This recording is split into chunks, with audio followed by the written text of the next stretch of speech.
Hi future doctors and parents of future doctors. Future ഡോക്ടേഴ്സിനോടല്ല, എനിക്ക് പാരൻസിനോടാണ് സംസാരിക്കാനുള്ളത്. കാരണം വീട്ടിൽ നിന്ന് നീറ്റിന് റിപ്പീറ്റ് ചെയ്യാൻ വിടുന്നില്ല. ഈ ഒരു മെസ്സേജ് കുറേ പേര് എനിക്ക് അയക്കുന്നുണ്ട്. അപ്പോൾ ഞാൻ ഇതിനു മുമ്പ് ഒരുപാട് പ്രാവശ്യം വന്ന് പാരൻസിനായിട്ട് ഒരുപാട് മെസ്സേജസ് പറഞ്ഞിട്ടുണ്ടായിരുന്നു. അത് നിങ്ങൾ ഒരുപാട് പേര് നല്ലപോലെ ഉൾക്കൊണ്ടിട്ടുണ്ട്.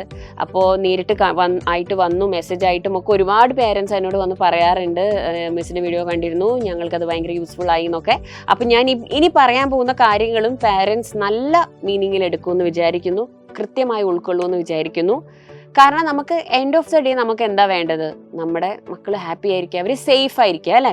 എല്ലാ പാരൻസും ആഗ്രഹിക്കുന്നത് അതാണ്. നമ്മളില്ലാത്തൊരു സമയത്ത്, ഈ ലോകത്ത് നമ്മളില്ലാത്തൊരു കാലം വന്നിട്ടുണ്ടെങ്കിൽ അവരെന്താകും, അവരെങ്ങനെ സർവൈവ് ചെയ്യും? സോ നമ്മളില്ലാത്തൊരു സമയത്ത് അവരൊരു സെക്യൂർ ജോബിലായിരിക്കണം, ഒരു സേഫ് പ്ലേസിലായിരിക്കണം. അതാണ് നമ്മൾ ട്രൈ ചെയ്തുകൊണ്ടിരിക്കുന്നത്, ഇസ്ന്റ് ഇറ്റ്? അപ്പോൾ എപ്പോഴും മക്കൾ പറയുന്നതാണ്, പാരൻസ് അങ്ങ് മനസ്സിലാക്കുന്നില്ല, എനിക്ക് നീറ്റിന് പഠിക്കണം, പക്ഷെ അവർ പറയുന്നത് എന്നെ കൊണ്ട് ഇതൊന്നും പറ്റില്ല എന്നാണ്, അല്ലെങ്കിൽ അവർക്ക് എന്നെ ഒരു വിശ്വാസമില്ല, അല്ലെങ്കിൽ ഫിനാൻഷ്യൽ പ്രശ്നങ്ങൾ കാരണം പാരൻസ് സമ്മതിക്കുന്നില്ല, ഇനി ഇതിനു വേണ്ടി പൈസ മുടക്കാൻ പറ്റില്ല എന്നാണ് പറയുന്നത്, വേറെ എന്തെങ്കിലും കോഴ്സിന് ചേരാനാണ് പറയുന്നത് ഒക്കെ പറഞ്ഞിട്ട് ഭയങ്കര പ്രശ്നമാണ്. അപ്പോൾ ഇന്നത്തെ ഇതിൽ എനിക്ക് മനസ്സിലായിട്ടുള്ള ഒരു കാര്യം, പാരൻസിന് കുറച്ച് ഇമോഷണൽ ഇമ്മച്യൂരിറ്റി ഉണ്ട്. ബിക്കോസ് പാരൻസ്, നിങ്ങളുടെ മനസ്സിൽ നിങ്ങളും ചെറിയ മക്കളാണല്ലോ, ചെറിയ കുട്ടികളാണ്. Because you are also living your life for the first time, U are also figuring out things. അപ്പോൾ അതേപോലെ തന്നെ നിങ്ങളുടെ മക്കൾക്കും ഇതെല്ലാം ഫസ്റ്റ് ടൈം ആണ്, അല്ലേ? അപ്പം നിങ്ങളുടെ മക്കൾ നിങ്ങളോടൊരു കാര്യമെന്ന് പറയുമ്പോൾ നിങ്ങൾക്കും അത് തീരുമാനം എടുക്കാൻ പറ്റുന്നില്ല. അപ്പം നിങ്ങൾ ചിലപ്പോൾ ഫ്രസ്ട്രേറ്റഡ് ആവുന്നു, നിങ്ങളുടെ ദേഷ്യം കാണിക്കുന്നു, അല്ലെങ്കിൽ ചൈൽഡ്ഹുഡ് മുതൽ നിങ്ങൾക്ക് ഉണ്ടായിട്ടുള്ള പല ട്രോമകളും നിങ്ങളിങ്ങനെ എക്സ്പ്രസ്ഡ് ആവുന്നത് ഈ ഒരു സമയത്താണ്.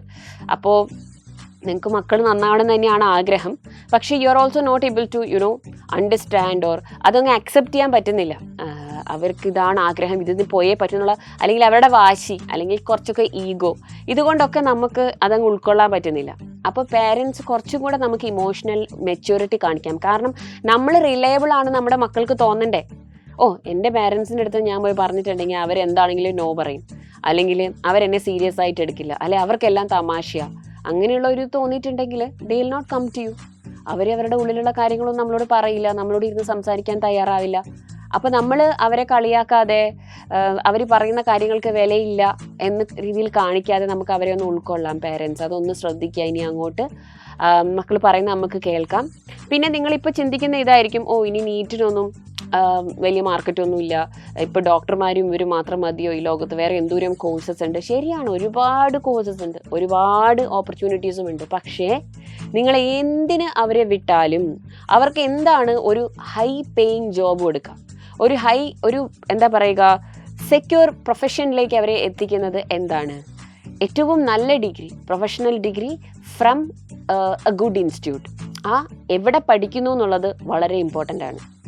കാരണം നമുക്കറിയാം, എയിംസിൽ പഠിച്ചിറങ്ങിയ ഒരു MBBS ഡോക്ടറും വേറെ ഏതെങ്കിലും ഒരു പ്രൈവറ്റ് കോളേജിൽ പഠിച്ചിറങ്ങിയ ഒരു ഡോക്ടറും ഏൺ ചെയ്യുന്ന സാലറികൾ തമ്മിലുള്ള ഡിഫറൻസ് അത് വളരെ വലുതാണ്. സിമിലർലി ഇപ്പോൾ ജെയിൻ്റെ കാര്യം നോക്കുകയാണെങ്കിൽ IITയിൽ നിന്ന് പഠിച്ചിറങ്ങിയ ഒരു എഞ്ചിനീയറും മറ്റേതെങ്കിലും കോളേജിൽ നിന്ന് പഠിച്ചിറങ്ങിയ എഞ്ചിനീയറും ഡ്രോ ചെയ്യുന്ന സാലറീസ് വളരെ ഡിഫറൻ്റ് ആണ്. അപ്പോൾ നിങ്ങൾക്കറിയോ, ഈ ലോകത്തിലെ തന്നെ നമ്മുടെ മെഡിക്കൽ ഫീൽഡിൽ നമ്മൾ നോക്കുകയാണെങ്കിൽ ലോകത്തിലെ തന്നെ ടോപ്പ് യൂണിവേഴ്സിറ്റീസ്, മെഡിക്കൽ റിസർച്ച് നടത്തുന്ന യൂണിവേഴ്സിറ്റീസ്, അല്ലെങ്കിൽ ഇപ്പം ക്യാൻസർ റിസർച്ചും അങ്ങനെ ഒരുപാട് റിസർച്ചുകൾ നടക്കുന്നുണ്ടല്ലോ, അവിടെയൊക്കെ ടോപ്പ് യൂണിവേഴ്സിറ്റീസ് അവരെ അക്വയർ ചെയ്യുന്നത് ഇന്ത്യൻ ടാലൻസിനെയാണ്, ഇന്ത്യയിലെ ടോപ്പ് ഡോക്ടേഴ്സിനെയാണ് അവർക്ക് വേണ്ടത്. ബിക്കോസ് ഇന്ത്യൻസ് ആർ എവ്രിവെയർ, ഭയങ്കര ടാലൻറ്റഡ് ആളുകളാണ്. അപ്പോൾ പക്ഷേ അവർക്ക് വേണ്ടത് എയിംസിൽ നിന്നുള്ള അല്ലെങ്കിൽ ടോപ്പ് യൂണിവേഴ്സിറ്റീസിൽ നിന്നുള്ള ടോപ്പ് ടാലൻസിനെ അവർ നേരിട്ട് വന്ന് ഹയർ ചെയ്യും. അപ്പോൾ അവർക്ക് കിട്ടുന്ന സാലറികളും കാര്യങ്ങളും ഒക്കെ അതുപോലെയായിരിക്കും. അപ്പോൾ നമ്മൾ വിചാരിക്കും നമ്മുടെ മക്കൾക്ക് വേണ്ട, വേറെ എന്തെങ്കിലും പഠിപ്പിക്കാം, വേറെ എന്തെങ്കിലും കോഴ്സിന് വിടാം. നമ്മൾ എന്തിനു പഠിപ്പിക്കാൻ വിടുകയാണെങ്കിലും ഇപ്പോൾ ഇൻവെസ്റ്റ് ചെയ്യണ്ടേ?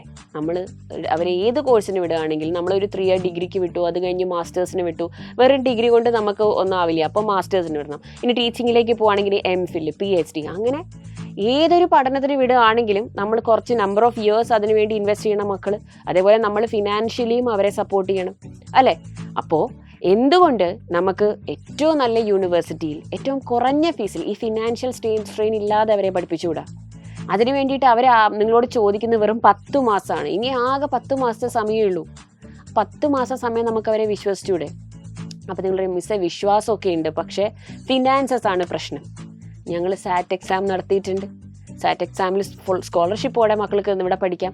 അവിടെ +2 മാർക്സ് വെച്ചിട്ട് ഞങ്ങൾ സ്കോളർഷിപ്പ് പ്രൊവൈഡ് ചെയ്യുന്നുണ്ട്. അപ്പോൾ ആ സ്കോളർഷിപ്സിൽ ഏറ്റവും കുറഞ്ഞ ഫീസിൽ നിങ്ങൾക്ക് നമ്മുടെ ക്യാമ്പസിൽ പഠിച്ചൂടെ? ഇനി അത് വേണ്ട, ക്യാമ്പസിൽ വിടാൻ പറ്റുന്നില്ല, ഓൺലൈനായിട്ട് പഠിക്കാമല്ലോ. നമ്മുടെ ഓൺലൈൻ കോഴ്സ് ധീര ബാച്ച് ഇപ്പോൾ റണ്ണിങ് ആണ്. ഇപ്പോൾ ധീര ബാച്ചിൽ ജോയിൻ ചെയ്തൂടെ? ഏറ്റവും അടിപൊളിയായിട്ട് വീട്ടിൻ്റെ കംഫർട്ട് സോണിലിരുന്ന് മക്കൾക്ക് പഠിച്ചുകൂടെ?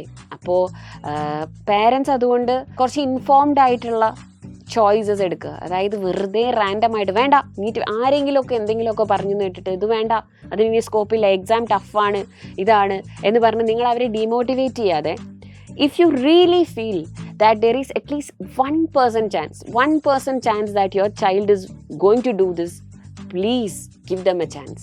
അത് കൊടുക്കാതിരിക്കരുത്. കാരണം ഇതിൻ്റെ പ്രശ്നം എന്താണെന്നറിയോ? നിങ്ങളിപ്പോൾ ഇവരുടെ അടുത്ത് നോ പറയും. ഇത് റിയാലിറ്റിയാണ് കേട്ടോ, നമ്മുടെ ചുറ്റിലും കാണുന്ന കാര്യമാണ്. ഇപ്പോൾ നിങ്ങൾ ഇവരുടെ അടുത്ത് നോ പറഞ്ഞു, ഇവർക്ക് ഡോക്ടർ ആവണം എന്നാണ് ആഗ്രഹം, എയിംസിൽ പോയി പഠിക്കണം എന്നാണ് ആഗ്രഹം, പക്ഷേ നിങ്ങൾ ഇവരെ റിപ്പീറ്റ് ചെയ്യാൻ സമ്മതിച്ചില്ല. ഓക്കെ, എത്ര വർഷം കഴിഞ്ഞാലും നിങ്ങൾ അവരെ ഏത് കോളേജിൽ വിട്ട് പഠിപ്പിച്ചാലും എന്തിനു വിട്ടാലും എത്ര വർഷം കഴിഞ്ഞാലും ഈ റിഗ്രറ്റ് ഇവരെ മനസ്സിലുണ്ടാവും. റിഗ്രറ്റ് എന്നല്ല, ഒരു ഗിൽറ്റായിട്ട് അതിങ്ങനെ കിടക്കുന്നുണ്ടാവും, ഒരു പെയിൻ. എനിക്ക് അന്ന് പോവാൻ ആഗ്രഹിച്ചപ്പം എൻ്റെ പേരൻസ് എന്നെ വിട്ടില്ല. എനിക്കന്ന് ഇതാവണം എന്നായിരുന്നു ആഗ്രഹം, എന്നെ അവർ വിട്ടില്ല. ഇത് എത്ര വർഷം കഴിഞ്ഞാലും പറഞ്ഞുകൊണ്ടിരിക്കും. നിങ്ങൾ തന്നെ ശ്രദ്ധിച്ച് നോക്ക്, ഓരോ ഫേമസ് സെലിബ്രിറ്റീസും ഇന്നത്തെ ഫേമസ് ഏതൊരു ഫീൽഡിലെ സെലിബ്രിറ്റീസ് ആണെങ്കിലും അവർ ഇൻ്റർവ്യൂവിലൊക്കെ വരുമ്പോൾ പറയുന്ന കാര്യമാണ്, ഞാനന്ന് എനിക്കിതായിരുന്നു ആഗ്രഹം, പക്ഷേ ഞാൻ എൻ്റെ പേരൻസിനോട് പറഞ്ഞപ്പം അവരതിനെ സമ്മതിച്ചില്ല, പക്ഷെ ഞാനിങ്ങനെ ആയി, പിന്നെ ഞാൻ ഹാർഡ് വർക്ക് ചെയ്ത് ഞാനിവിടെ എത്തി. അപ്പോൾ ഒരുപാട് പേര് അവരുടെ എക്സ്പീരിയൻസ് ഷെയർ ചെയ്യുമ്പോഴും നമ്മുടെ ചൈൽഡ്ഹുഡിൽ ഉണ്ടാവുന്ന ആ ഒരു ട്രോമ ഉണ്ടല്ലോ, അത് എപ്പോഴും ഉണ്ടാവും. നമ്മളെ ഏറ്റവും വേസ്റ്റ് സമയത്ത് നിൽക്കുമ്പം, ഏറ്റവും വിഷമത്തിൽ നിൽക്കുമ്പോൾ, ഏറ്റവും കൺഫ്യൂഷനിൽ നിൽക്കുമ്പം നമ്മളെ ആര് സപ്പോർട്ട് ചെയ്തു, നമ്മളെ ആര് നെഗറ്റീവ് പറഞ്ഞ് നമ്മളെ ഇടിച്ച് താഴ്ന്നുള്ളത് നമ്മൾ ഒരിക്കലും മറക്കില്ല. അപ്പോൾ അതുകൊണ്ട് പേരൻസ് ഇതൊന്ന് ഓർമ്മിക്കുക. നമ്മുടെ മക്കളുടെ ലൈഫിൽ അങ്ങനെ ഒരു ഗിൽറ്റ് കൊടുത്ത് അങ്ങനെ ഒരു റിമാർക്കുള്ള ഒരാളായിട്ട് പോകാനാണോ നമ്മൾ ആഗ്രഹിക്കുന്നത്? End of the day what is that we want parents? അവർ സേഫ് ആയിരിക്കണം, അവർ ഹാപ്പി ആയിരിക്കണം, അല്ലേ? അവരുടെ ലൈഫിൽ നമുക്ക് ഹീറോസ് അല്ലേ ആവേണ്ടത്, അല്ലാതെ അവരുടെ ലൈഫിൽ വേണ്ട എന്ന് പറഞ്ഞ് അവർക്ക് ഇഷ്ടമില്ലാത്ത എന്തിലെങ്കിലും തള്ളിവിട്ട ഒരാളായിട്ടാണോ നമ്മൾ വരാൻ ആഗ്രഹിക്കുന്നത്? എന്നോട് പേരൻസിനൊന്നും തോന്നരുത്, പക്ഷെ ഇത് റിയാലിറ്റിയാണ്. കാരണം കുറേ വർഷം കഴിയുമ്പോൾ ഇതേ മക്കൾ തന്നെ അവർ സെറ്റിലാവും, അവർ എവിടെയെങ്കിലുമൊക്കെ എത്തും ലൈഫിൽ, they will reach somewhere definitely. എന്നിട്ട് അവർ നിങ്ങളോട് പറയും, അന്ന് ഞാൻ ഇതിന് വിടണമെന്ന് പറഞ്ഞതല്ലേ, എനിക്ക് പോകണമെന്ന് പറഞ്ഞതല്ലേ, നിങ്ങൾ എന്നെ സമ്മതിച്ചിരുന്നു എന്ന്. Question you. നമ്മുടെ ചുറ്റും നടക്കുന്ന കാര്യങ്ങളാണ്, നിങ്ങൾക്ക് തന്നെ അറിയാം. നിങ്ങളുടെ ഫാമിലീസിൽ എത്ര പേര് ഇങ്ങനെ ക്വസ്റ്റ്യൻ ചെയ്തിട്ടുണ്ടാവും. നിങ്ങൾ തന്നെ നിങ്ങളുടെ പേരൻസിനെ ക്വസ്റ്റ്യൻ ചെയ്തിട്ടുണ്ടാവില്ലേ പല കാര്യങ്ങളിലും. അപ്പോൾ തിങ്ക്, എന്നിട്ട് മക്കളുമായിട്ട് ഒന്നും കൂടെ ഒന്നിരുന്ന് ആലോചിക്കുക. ശരിക്കും ഇത് അവർ ആഗ്രഹിക്കുന്നുണ്ടെങ്കിൽ നമുക്ക് ഫിനാൻഷ്യൽ കാര്യങ്ങളൊക്കെ അറേഞ്ച് ചെയ്യാവുന്നതേ ഉള്ളൂ. ഞങ്ങൾ സ്കോളർഷിപ്സ് കൊടുക്കുന്നുണ്ട്. പിന്നെ നമ്മുടെ ഓൺലൈൻ കോഴ്സസ് ആണെങ്കിൽ വളരെ ചുരുങ്ങിയ ഫീസേ ഉള്ളൂ. അപ്പം ഓൺലൈൻ ആണോ ഓഫ്ലൈൻ ആണോ എന്നുള്ളത് ആലോചിച്ചിട്ട് മക്കൾക്കൊന്ന് സപ്പോർട്ട് ചെയ്ത് കൊടുക്കുക. 10 മാസത്തെ കാര്യമല്ലേ ഉള്ളൂ, അത് കഴിഞ്ഞ് നിങ്ങൾ അവരെ എന്തിനു വേണമെങ്കിലും വിട്ടോളൂ. But give them this chance. ഈ ഒരു വിശ്വാസമെങ്കിലും നിങ്ങൾക്ക് അവരിലുണ്ടെന്ന് അവർക്ക് തോന്നണ്ടേ? Okay, I hope this was helpful. Thank you.